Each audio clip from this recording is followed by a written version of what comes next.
Awakenings. Thank you so much for being here today. Before we begin, I just want to have a little disclaimer here. I am not a licensed therapist nor trained by any university in psychology. The things that I want to talk about and share today really come from my own spiritual relationship with God and from my own lived transformation from my spiritual awakening. And of course, from the teachings of Almapura, which is the art of clearing away the ego so that your soul can actually breathe while here in this human experience. So, this is more of a spiritual teaching, and it's not intended for medical or therapeutic purposes. So, please keep that in mind as you're listening. In any case, I do hope this really helps everybody. So, today we are going to explore a spiritual perspective on something that many people really struggle with. And this is called pure obsessional OCD, which is also known as pure O. Um, this is when the mind loops on impulsive thoughts without visibly having compulsive behaviors. But through the Almapura lens, we don't really see it as a disorder, but more as a disruption in the friendship between your Jesus self and your God self. And this disruption is often caused by the subconscious mind. And so that's what we're going to focus on today. And we'll learn how to restore the peace and kind of kick that subconscious mind out of the way. So I want to start with a little example just to kind of give you an idea of what I'm referring to when I talk about this thought pattern. So I want you to imagine for a minute a very beautiful Christian lady, and she's beginning her morning, and she gets up and she starts her day, starts her coffee, brushes her teeth, and she's moving through her day. When all of a sudden, some random thought drops into her mind. And from her subconscious mind, but a thought drops in. And the thought is, oh no, yesterday I shook hands with that Orthodox Jewish man, and I think I may have offended him because you're not really supposed to do that. And so this thought wasn't an invited thought. It wasn't a wanted thought. And it interrupts her peace almost like if there's like a cloud following over you or crossing over the sun and putting a shadow over your day. And this is oftentimes what happens because this thought process will continue and keep popping in at different times during the day. So she didn't feel that way in the moment that the situation occurred. She didn't see any sign that the gentleman felt offended. His face didn't change. He welcomed her hand. He put out his hand. He shook her hand. And there was no negativity at all in the experience as it was occurring. But the subconscious mind, keep in mind, remembers everything that we have ever known, seen, touched, witnessed, read about, felt. Like the subconscious mind is like a database of knowledge that is just, it gets so much information. Even if we don't consciously remember the things that we experience, our subconscious mind captures every single moment of it, every fear, every teaching, every moment of social uncertainty.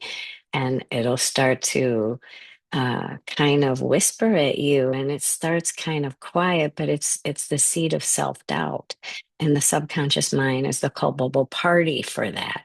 So the things that will be happening to her will be like these thoughts will keep coming as a what if you did something wrong. And so now she's stuck in this inner loop, right? And it's not like there's any compulsions or behaviors that come from this. It's just a tightening in the chest and maybe this looping thought that just keeps going and going and going. And so this is like the landscape that we're talking about today. Um, these intrusive thoughts that drop in, even if the original situation appeared to be okay and felt okay at the moment. So I just want to break down a little bit the different um, sections that I want to cover, the different topics that I want to cover in relation to Pure O from an Almapura perspective. So, the first thing that we're going to discuss today is the subconscious whispering that happens and how the subconscious mind interrupts the peace that we have between the Jesus self and the God self. The second thing I want to talk about is the Jesus self reaction to that subconscious whisper, and how the human part of us believes that whisper. The third thing I want to talk about is the God self's response and how divine wisdom immediately tries to like rescue us and reassure us in the moment that the subconscious mind tries to interrupt that connection that we have with ourself. The fourth thing I want to talk about is how to how the break in the friendship actually occurs, or why it occurs, and why the Jesus self doesn't always believe the God self. And that's kind of where our issue happens, is when that relationship between the human and the spirit self is disrupted, and that the instigator of that internal argument is our subconscious mind. um, and the action plan. I think it's important that we have an action plan, and I think that really ties everything together and completes the entire cycle. So, I want to talk about how taking just a small moral action can help your subconscious quiet down and kind of back off, right? I also want to talk today about the collective self awakening and how um, unity with others really brings unity inside. And everything we explore is about returning to the three parts of our inner Trinity and kind of trying to bring balance to that. So, the Jesus self, the God self, and the collective self, it's important to try to maintain that relationship and friendship and harmony and oneness. So, we are going to discuss those things today. So, the subconscious whisper. The subconscious mind, like I said, holds every memory, every fear, every social rule, every embarrassment, every moment of doubt or insecurity that you ever collected in this whole entire lifetime. So when it speaks from fear. It doesn't really speak from the truth. It has all the information, but it's a distorted version of the information that maybe your spirit would view to be a little bit different. So let me kind of give you an example of that. The subconscious mind is the part of you that says, "Oops, I think you offended him. You offended him. That was really rude, and you know better. And why did you do that?" And then that whisper, subconscious thought, just kind of like slips right into the human self, right into the human mind. And because the Jesus self experiences emotion um, before logic, it immediately reacts to the thought that drops in. And so the response from the Jesus self is, oh my gosh, what if I did offend him? What if I'm a bad person? Uh, what if I did something really wrong? Is this going to affect me later? Now, I kind of want to backtrack a little bit and go back.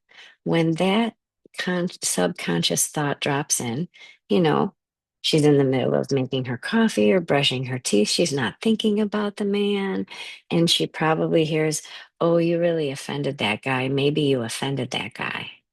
And so the thought comes in more like a, hey, you probably offended that guy. Or, it's not the I that is traditionally talking at that time. You kind of hear that like, oh, you probably offended him. And because the Jesus self, like I said, experiences that emotion before the logic, it is going to respond with, oh my gosh, I probably did. I probably did offend him. I might be a bad person. And then the loop, that's where that loop starts. And then we keep going back and forth and kind of disrupting our own self in that manner. The hard part here is because the Jesus self believes the subconscious whisper.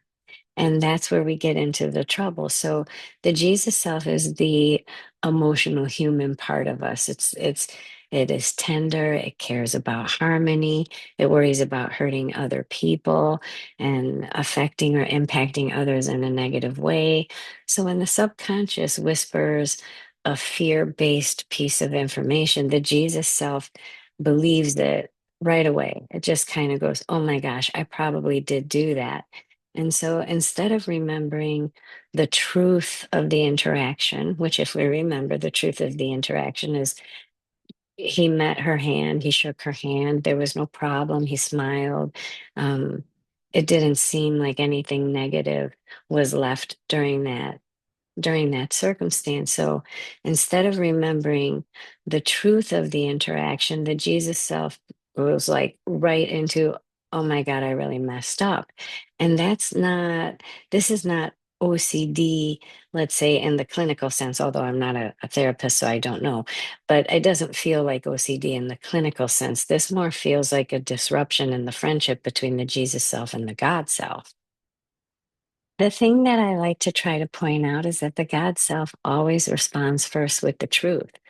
And an example of that would be like right after that subconscious thought drops in that says, oh my gosh, you probably offended that guy yesterday when you shook his hand. Immediately, there's going to be even potentially a quieter whisper that tells you, you're fine. You're fine. He wasn't offended. Everything went fine. He smiled at you. It's all good. He didn't show you any discomfort. And so, right at the moment that that thought drops in the morning, immediately following that, the truth comes forward and the answer comes forward. No, you're fine. It's fine. He wasn't offended. And you initially remember that experience in the way that it happened when your God self puts that truth into your consciousness. And this is the spiritual instinct. This is like your higher knowing that interrupts the fear part that says, oh, you probably offended him. And then right away you get, no, you're fine. Everything worked out fine. So that's where you kind of have that split of consciousness or that split in opinion. You're going about your morning, making your coffee, brushing your teeth, and this random thought drops in and says, you probably offended that guy yesterday. That's your subconscious mind speaking from fear, trying to kind of knock you down. And then the very next thought that comes, no, you're fine. He reached out and shook your hand too. Everything is fine. And then brushing your teeth or making your coffee. And then all of a sudden another thought comes in. It's like, no, you probably truly like, yeah, you really messed up there. So now you have this decision to make with like, which side of yourself do you want to go with? Do you want to go with that side that just said you probably offended him? Or do you want to go with the side that said, like, no, you're perfectly fine. He's fine. Everything worked out fine. So that's the thing that you're kind of trying to listen to when you're trying to stop obsessive thought loops is you got to crack the loop, right? You have to find out where is this thought invading you. And if you break it down and you go slow, like, hey, I'm in the middle of my day, I'm just not even thinking of this experience, and whammo, I screwed up. And then whammo, no, you didn't. You're fine. There's your crosswords right there. If this isn't solved at this point, this is where that obsessive inner loop starts to happen, right? And so the Jesus self, when that happens, it kind of identifies that the Jesus self is a little bit separated from the God self. And then the problem there is that broken link of the friendship. And that's why the Jesus self might start to believe the subconscious mind more than it will believe the God self mind, or the way our spirit kind of gives us those inner prompts to help us out. Um, and this is exactly where we can work on this issue and solve this issue actually. So the break in the friendship is where the struggle actually begins because the subconscious mind throws more doubt, and the subconscious mind will keep trying to keep you in the fear. So even if the God self says, no, you're fine, and at the moment you believe that truthful interaction and how it actually went down, your subconscious mind is going to be like, yeah, but what if he was offended and he just faked it? Like, what if he didn't show it? And what if this really reflects badly on me? Like, what if it gets back to where I work? What if people start to think I'm like not respectful? And so the subconscious mind has so much information for you because, again, the subconscious mind collected all of the information of every moment of every experience of your life. And the subconscious mind likes to use that knowledge of database against you, where the God self will use that same database, but for your glory, for your uplifting, for your transcendence, and for your healing. So the idea here is when the friendship between the Jesus self and the God self is weakened, the Jesus self tends to side with the subconscious instead of with the divine truth. And so this creates that emotional loop. So now what we're realizing is we have different parts of our brain that are being activated. We know we have a Jesus self brain that thinks about what we're doing next, or that we use to read a book, or that we use to have conversation with people. And then we know we have a God conscious kind of brain that gives us these inner prompts that prepare us for our day. And if you guys have connected with me, you know exactly what that is, because I kind of try to foster that friendship by listening to our inner prompts so we can become friends with our spirit. And now we've identified another thought thing that happens in our brain, which is our subconscious mind. So now we're dealing with three different um, types of information, and that can get tricky. And that's oftentimes why it's really hard to quiet the subconscious mind. So sometimes the Jesus self really can't believe um, the God self. And that's because maybe certain things in a person's life causes them to not be able to trust their own intuition or their own connection with themselves. And that's really difficult. So, what I like to say is, let's say that we get into a situation where we really can't listen to our God self. We're just so freaked out. And so maybe this is a time where we go seek help from somebody. So maybe our friend or our mentor or our partner might kind of try to take the role of the God self for us and say, no, you were fine. I was there. Everything worked out fine. And for a little while, you might believe that person, and you might believe that. So when they are like lifting you up and telling you that works, it works for a little while until the next morning when the thought drops back in and everything happens again. So, what do we do in these situations? Well, in these situations, we can take moral steps to kind of address the concern.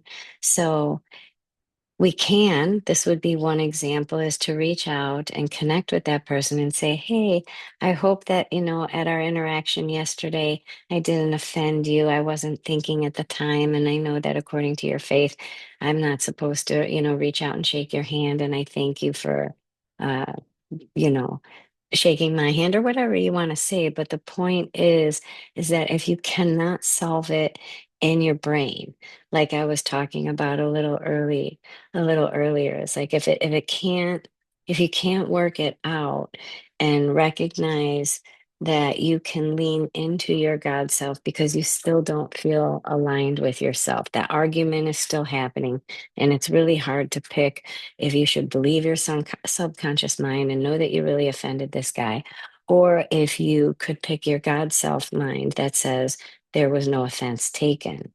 And you can't pick one, and one won't stick. What do you do when one doesn't stick? This is when you reach out to the person. This is when you take an action on that thing that you cannot solve in your brain. And so what do? We make a plan for it.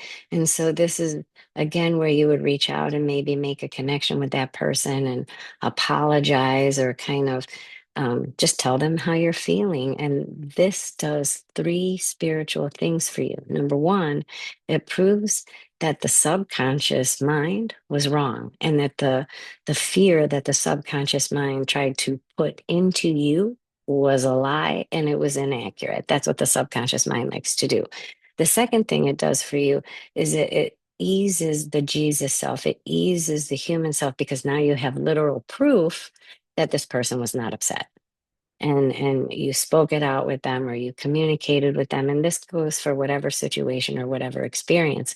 If you can't solve it between the subconscious mind and the God mind, and the Jesus self is standing there like, I don't know which one to pick, this is where you can take action in the outside world, because that will bring you back into unity with yourself. right? The third thing that it will do for you is it strengthens the relationship between the Jesus self and the God self, because those two get proof that everything is fine because you took that moral action um, to correct it or to clarify it. But as we said, we have to really morally discern our subconscious suggestions, because if the subconscious says something to you harmful that says, like, oh, go axe murder your neighbor, you cannot act on that, because we can only act on the things that align with love. And what that means is we can only act on the things that align with the friendship between our Jesus self and our God self. And the subconscious mind likes to come in and wreak havoc on the friendship that we share with ourselves. So if we find that we're stuck in these obsessive loops, we have to think more about the friendship that we have with our own self and how to bring that friendship into balance. And that sometimes we have to bring that friendship into balance by creating some action on the outside world or with those people or those situations that bring you back into balance for yourself. And that's what I love about that part is the action that you take in the outside world. And this is the part that a lot of people miss, because when you reach out to others in unity, when you create peace or clarity or connection, then you're inviting oneness into the world. And when you invite oneness into the world, you invite oneness within. And if you follow that logic, what we just stepped through, you'll see that it's pretty obvious. Although when you're stuck in that loop, it doesn't feel very obvious. And this is where the collective self comes in. So, in the example that we just spoke about, you can connect with the person, you discover mutual clarity, everything is communicated in kindness, and unity is created between you and the person who you think you may have offended by shaking their hand, as the example of this teaching. And then through that unity, your Jesus self and your God self, they feel realigned, and they feel realigned because by taking that action, you proved your subconscious wrong. And now your subconscious has lost a little bit of power. Now, you may have to repeat this process for a lot of different scenarios where you get stuck in that loop. The goal is, let's prove the subconscious mind wrong. And sometimes we just have to make a plan to go about doing that. Um, like we've just talked about. So I really think that one of the things that's important too is, you know, you're not everybody, you're somebody, and everybody is somebody, and all of us together are one thing. And that's what we're trying to arrive at. So if you can't find your inner oneness all by yourself, or you can't find it alone, you can find it through connection with other people. And that oneness is and will be reflected back to you and reflected back into your inner trinity. And I know that for this teaching, I use that pure O diagnosis as an example. But pure O is not just looping thoughts, right? It's for Almapura perspective, it's the subconscious mind interrupting a very important and sacred relationship between yourself and your own soul.